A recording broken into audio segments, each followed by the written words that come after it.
Blackmailing কৰি পইচা দিম বুলি মানে আপোনাৰ লোভ লগুৱাই কেতিয়াও পৃথিৱীৰ কোনো মানুহক কেতিয়াও গছপুলি ৰুৱাই বচাটো সম্ভৱপৰ নহয়। অমৃত বৃক্ষৰ নিচিনা এনে মানুহক দেখুৱাবলৈ কৰা নাটকবিলাক বন্ধ কৰি ধাৰলৈ লোৱা টকাবিলাক সঁচি কামত ব্যৱহাৰ কৰিব লাগে।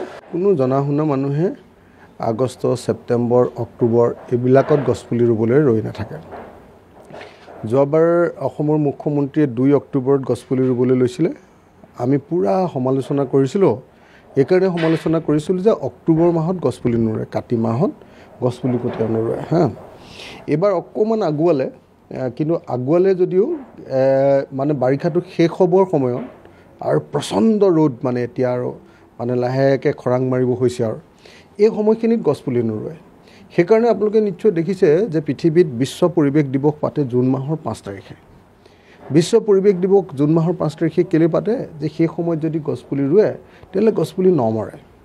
যদি সঁচাকৈ অসমৰ মুখ্যমন্ত্ৰীৰ গছপুলিৰ প্ৰতি হেঁপাহ আছে আৰু অসমখনক যদি সঁচাকৈ সেউজীয়া কৰাৰ তেওঁৰ মন আছে, তেতিয়াহ'লে নিশ্চিতভাৱে অসমৰ মুখ্যমন্ত্ৰীয়ে এই অমৃত বৃক্ষই নাম দিয়ক বা গৰল বৃক্ষই নাম দিয়ক, যিয়ে নিদিয়ক লাগিলে নামটো, এই অভিযানটো তেখেতে এপ্ৰিল, মে, জুন আৰু মেক্সিমাম জুলাই মাহৰ 15 তাৰিখৰ ভিতৰত শেষ কৰিব লাগে।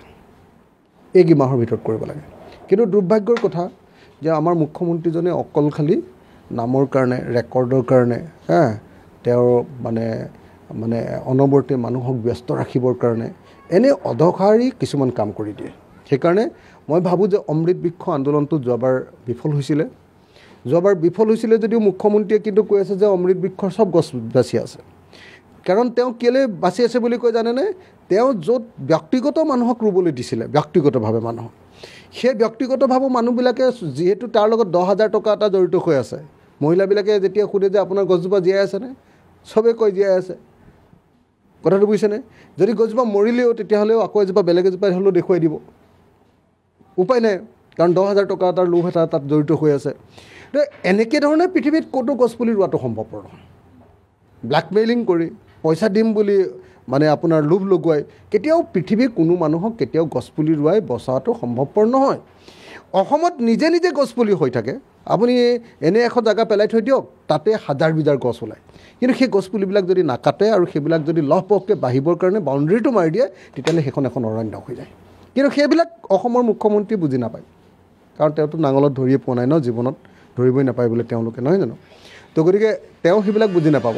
তো মই সেইকাৰণে আহ্বান জনাব খোজোঁ, মই সেইকাৰণে অনুৰোধ জনাব খোজোঁ, সেইকাৰণে চৰকাৰক জনাব খোজোঁ যে চৰকাৰে এনেকুৱা ধৰণৰ অমৃত বৃক্ষৰ নিচিনা এনে মানুহক দেখুৱাবলৈ কৰা নাটকবিলাক বন্ধ কৰি ধাৰলৈ লোৱা টকা, সকলোবিলাক ধাৰলৈ লোৱা টকা দেই, এইবিলাক ধাৰলৈ লোৱা টকাবিলাক সঁচি কামত ব্যৱহাৰ কৰিব লাগে।